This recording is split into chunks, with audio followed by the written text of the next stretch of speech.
Late last week, an 8-year-old boy picked up a loaded gun and shot and killed his grandmother in their mobile home in Slaughter, Louisiana. Police added that right before the shooting, the boy had been playing Grand Theft Auto 4, so you can guess where most news outlets took the story. This was mentioned in many, many headlines, and early on in the lead paragraphs, in the opening 4 seconds of its video.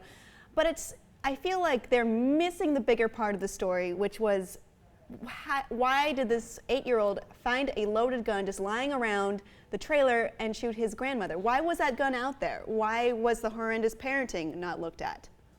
Well, first of all, I was shocked to learn that this didn't happen in Florida. This kind of stuff almost always happens in Florida. Okay. But Louisiana joining the party a little late. Yeah, I mean, this is the same old story that always happens every time something like this happens, is that the news media outlets don't say, where did he get the gun? Where did he get the gun? Why wasn't anyone watching watching him?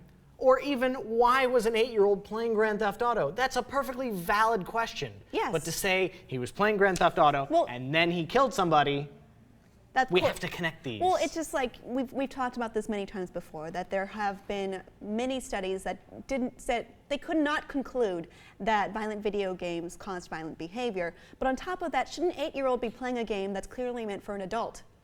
I'm willing to play devil's advocate and say that 8-year-old playing Grand Theft Auto did lead to him shooting someone because he's an 8-year-old and doesn't understand.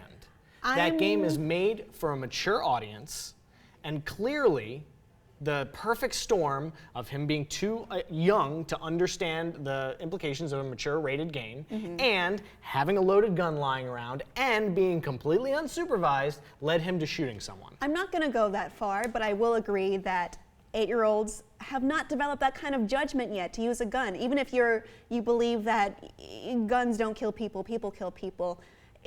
Do you count a child as responsible enough to be the person who is killing people? And of course not. Well, there's the problem, is that those 3 things all working together led to this kid shooting his grandmother. However, the news media outlets are not running with these 3 things. They're running with the video game caused it, and not the 2 more important things of why was no one watching this child and why did he have access to a loaded handgun?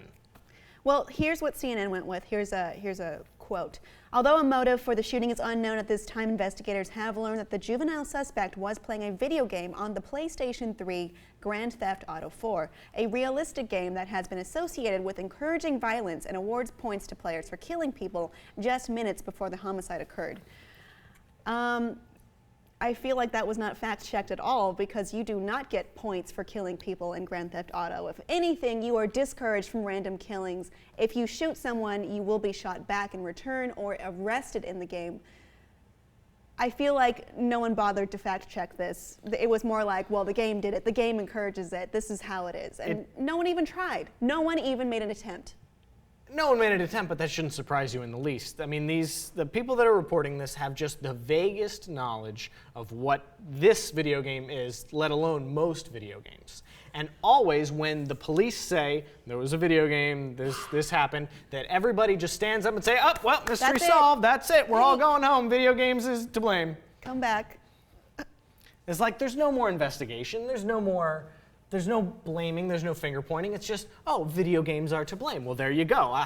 Another life claimed by Grand Theft Auto. Yeah, let's do nothing to fix our gun policy. Let's do absolutely nothing, because well, they love guns. Guns are the best. Guns are in the Constitution. Video games aren't. We've no right to violent video games. We've right to guns. Yeah, no. I don't know how many times I've talked about this, but it's obviously a sexy topic, a topic that's not well understood by a major section of the populace, mostly, and most of the people who are reporting on this or have legislative power are in the group that do not really have a good hold on what video games are, what they do, how they affect people. The best is when Fox will invariably, and I say Fox, I don't mean to point fingers, but it's Fox. I just pointed at CNN, but go ahead.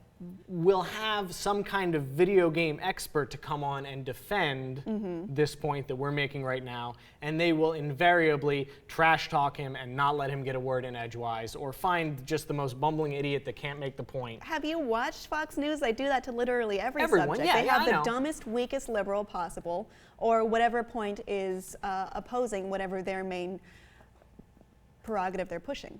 Or you just yell at him and call him a pinhead until the segment is over, and that's that. Yeah, and then we see it on Media Matters for America the next day. But no, that's shitty. And it keeps happening, and it has happened yet again. I'll tell you what, though, it is refreshing to read one of these articles without Jack Thompson's name in it. I'm so glad he's done. We never I'm have so to think glad about we him don't again. care about him. That's the silver lining to Yep. this shitstorm. Yep.